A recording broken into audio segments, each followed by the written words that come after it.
Your brain can't focus on everything at once. So you've got to choose what makes the cut. And in sports, that choice matters. The crowd, the scoreboard, even the last mistake you made, they all compete for your attention. But when your focus gets scattered, so does your performance. In this episode, we'll talk about why your brain works this way and two simple skills you can use to redirect your attention and how parents and coaches can help athletes zero in on what's most important now. Welcome to Confident Common Clutch Car Ride Conversations. I'm your host, Valerie Alston, here to help parents and young athletes spark meaningful dialogue about mental toughness, resilience, and confidence. Whether you're headed to practice or a game or just running errands around town, this podcast is your go-to for building stronger relationships and lifelong skills, one car ride at a time. So let's dive in.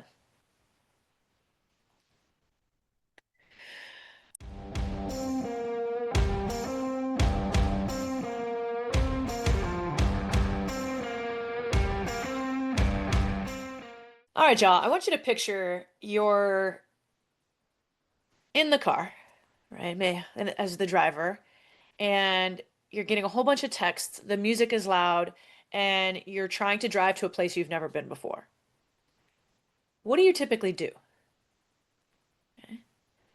For most of us, especially if this is a route we've never been and we're trying to pay attention to directions, we eliminate some of those distractions. So we either turn our phone off or we turn down the volume on our music. We do something, right, to minimize the noise so that we can just focus on where am I and how do I get where I want to go? What turn do I need to take next? Okay. This is the idea of an overloaded brain. Our brains have a limited cognitive capacity of things that you can pay attention to at any given one time. We cannot multi-attend.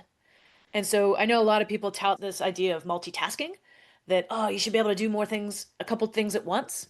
But a lot of the research and the brain science have shown is that when you are multitasking, doing two things at once, your brain is actually shift tasking. So you're switching back and forth between those different tasks with your attention. And in the process, you're typically missing critical information, okay? Because our brain cannot attend to more than one thing at a given time, okay?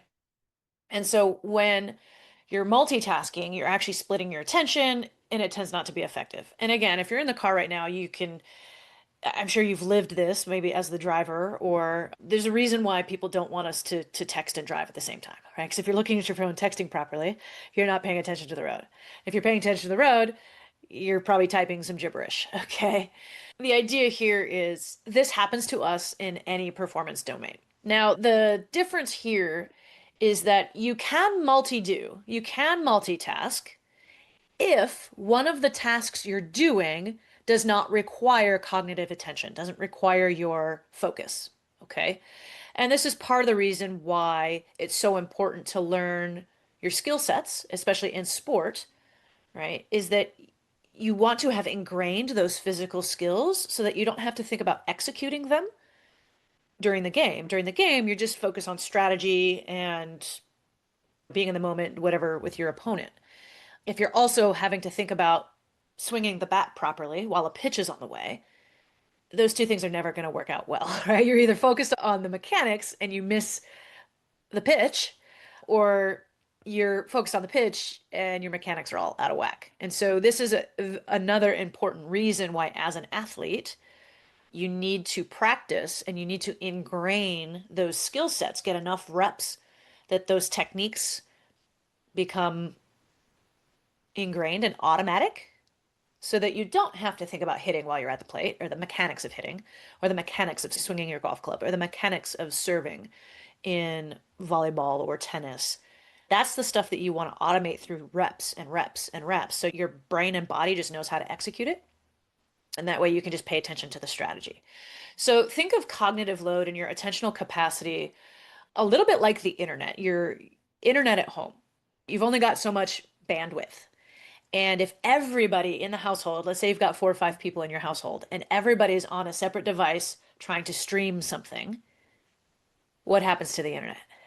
It gets really slow. There's a lot of lag. and inevitably somebody's show is not being streamed properly. Okay. That's a little bit like the way our cognitive load works, is that it's only got so much bandwidth. And once it's being used up, it causes slower reactions, mistakes, frustrations, because you're not able to get the information you need to be successful. And so, one of the things that you do, just like your internet, is you got to eliminate things using the bandwidth. So, instead of five people on separate devices streaming different things, you can come together and like only two people in the household are streaming thing. And we're going to watch something together. Okay. The improvement in the performance of the streaming, whatever you're watching, is going to be much better. Okay. So that's how our attention works too, is that we have to figure out what's worth spending our bandwidth on. What are the things in our sport and related to our performance that actually matter to help me perform? And what are the things that get in the way? And so in sports, understanding the difference between what's a distraction, whether it's your crowd, the opponent, some pressure, a previous mistake, and lock in on what's most important, which is whatever the information that you need to execute your skill set. Okay. So, as I mentioned, a batter, they can't be thinking about the college coach that's in the stands watching them as the pitch is coming, right? Well, I mean, I guess they could. They shouldn't, right? That's not going to be particularly effective because what they should be focusing on is the release point of the pitcher and like where's the ball coming from and reading whether that's a ball that they need to crush or not, right? That they need to swing at or not.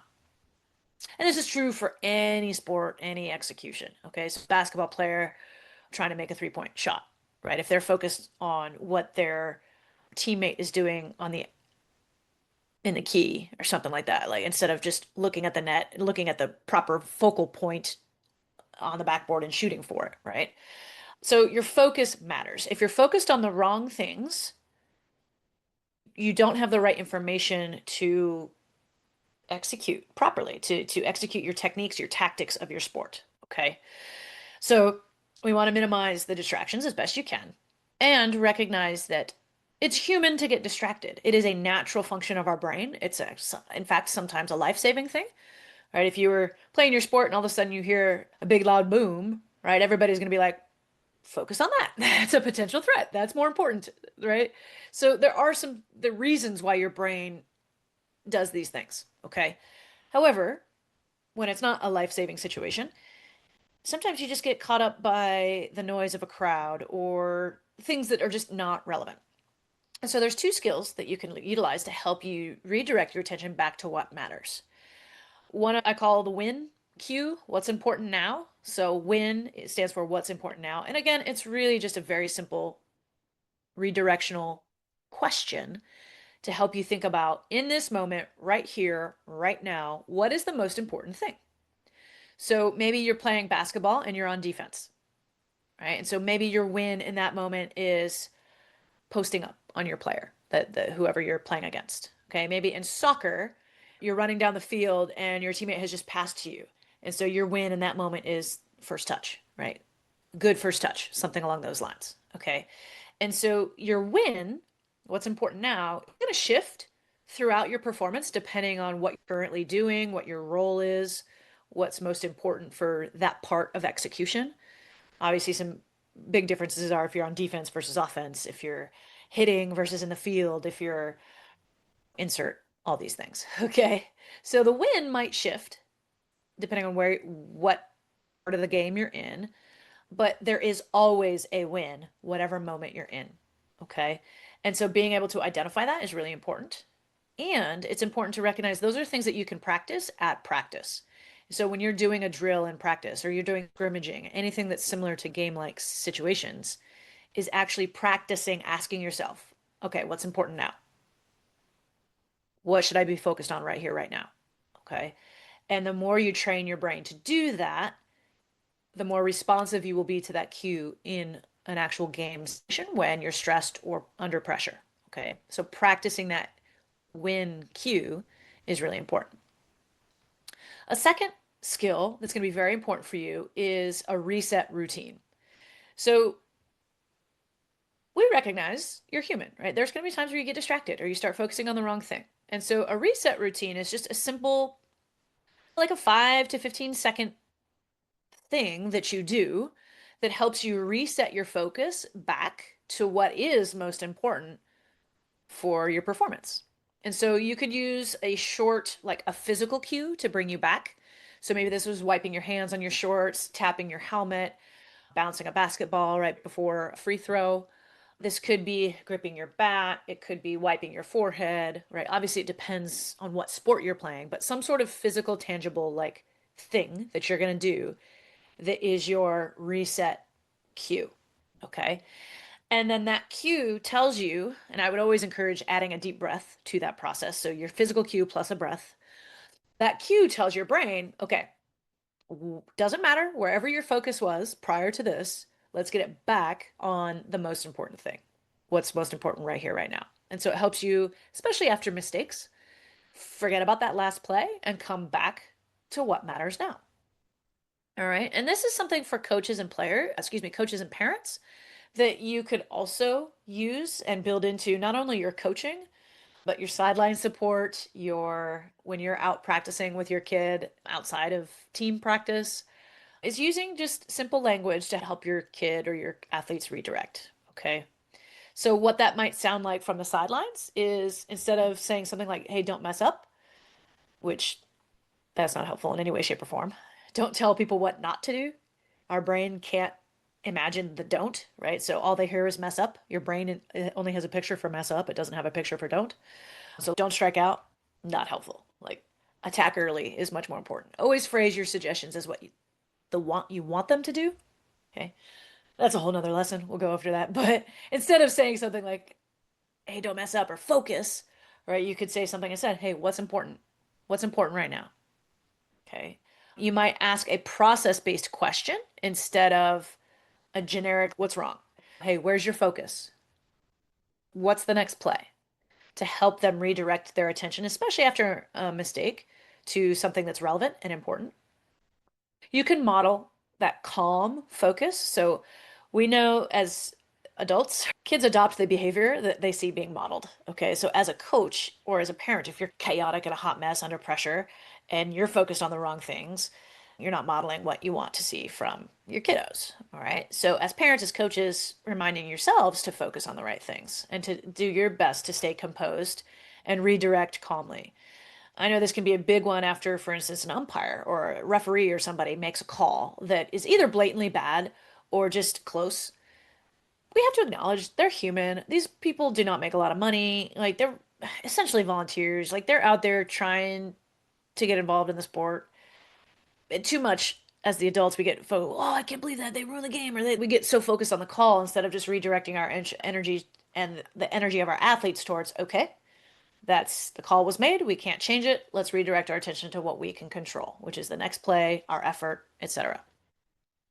And again, as a parent or coach, it's important to celebrate, again, focus on effort, not just the outcome.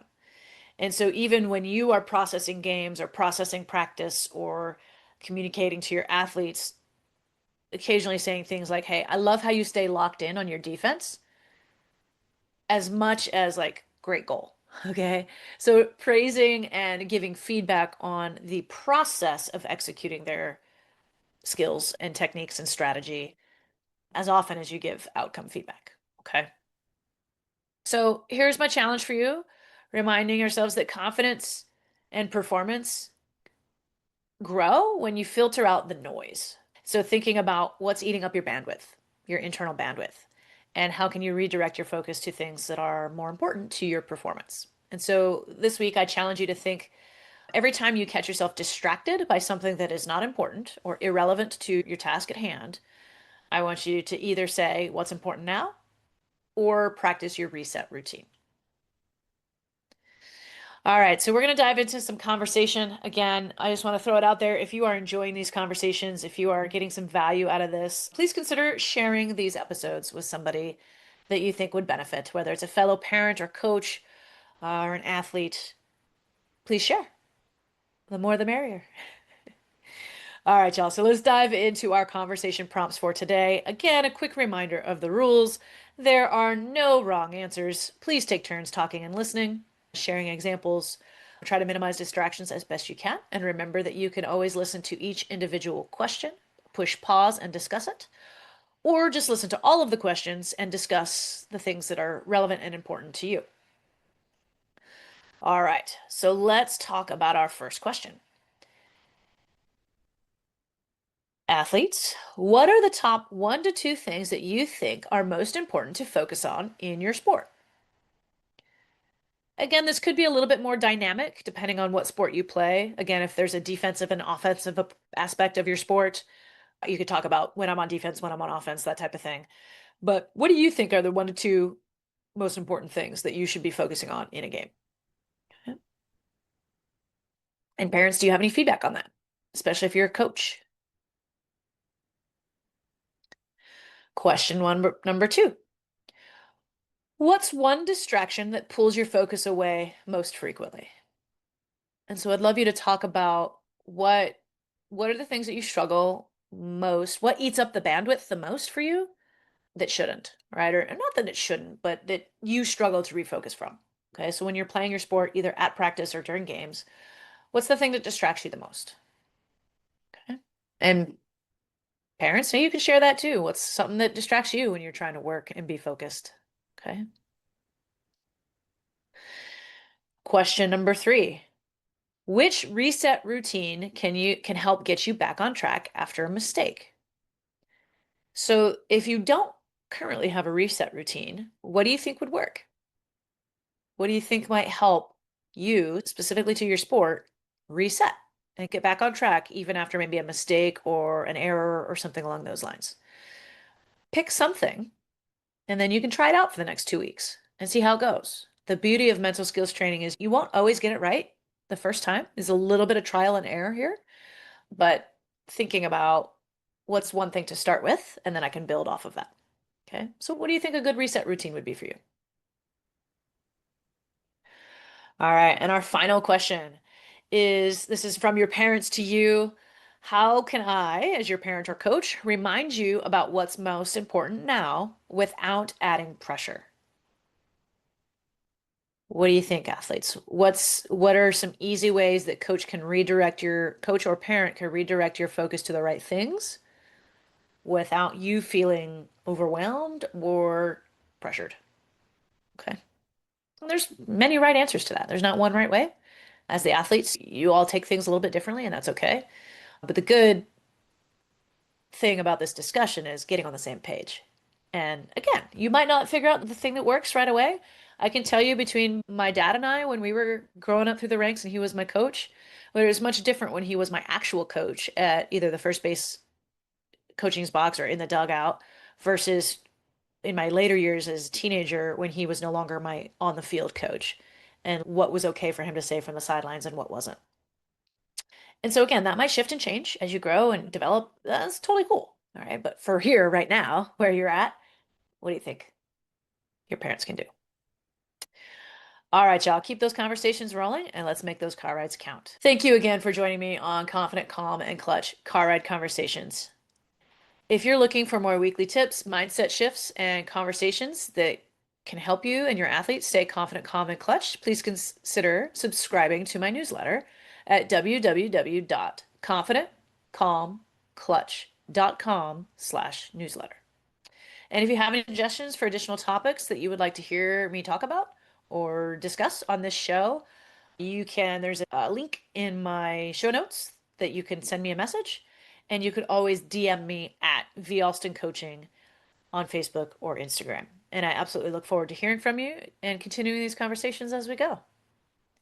All right, y'all. Have a fantastic day. We'll see you next episode.